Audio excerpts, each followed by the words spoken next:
Welcome to this video about our managed Ethernet switches, in which we will set up the DHCP server. You can find the DHCP server configuration here. With the DHCP server, you can assign IP addresses centrally. Peripheral devices are often set for automatic IP assignment, which means they have a DHCP client running. ROQSTAR can run a DHCP server, which will offer an IP address to the peripheral device. That way, you won't need to configure the IP in each device connected to the network. Also, additional parameters like the addresses of a router, an NTP server or DNS server can be transmitted. First, we need to enable the DHCP server. The ROQSTAR switches can run separate DHCP servers on each VLAN. If we want to use DHCP on two different VLANs, we need to enable DHCP servers on both of them. To be able to run properly, the DHCP servers running on the switch each need an IP address. So we need to assign IP addresses to the switch itself, one per VLAN. We can do this here. Next, the DHCP servers need some more information about the IP subnets they are supposed to use. Therefore, we add the first IP subnet we want to use by choosing the VLAN ID and clicking on this button.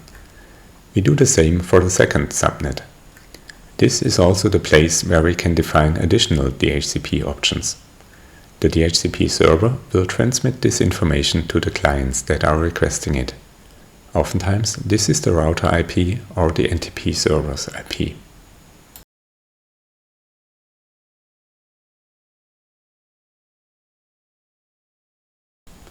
Now, we still need to configure which IP addresses the DHCP server should offer to the clients. The most basic way to set this up is using a so-called pool. That is a range of IP addresses which a DHCP server is allowed to offer to the clients. As long as there are still unused addresses in the pool, clients will get IP offers. However, this dynamic assignment means that you will not know which peripheral device will get which IP. In scenarios with fixed topology, you don't want to have changing addresses. So we'll disable the pool again by setting it to 0. Instead, we can use static lease assignments. That means we can define which device shall get which IP address. This is done by configuring port-based DHCP leases at the bottom of the screen. The device connected to port P1 will definitely get this IP address. Similarly, the device connected to port P2 will always get this IP, and so on. Even if you exchange the peripheral device, the replacement will get the same IP, without the need to change the configuration. After configuring the switch, remember to save your settings. When you test the settings, you might wish to know if the DHCP client accepted an IP address from the switch.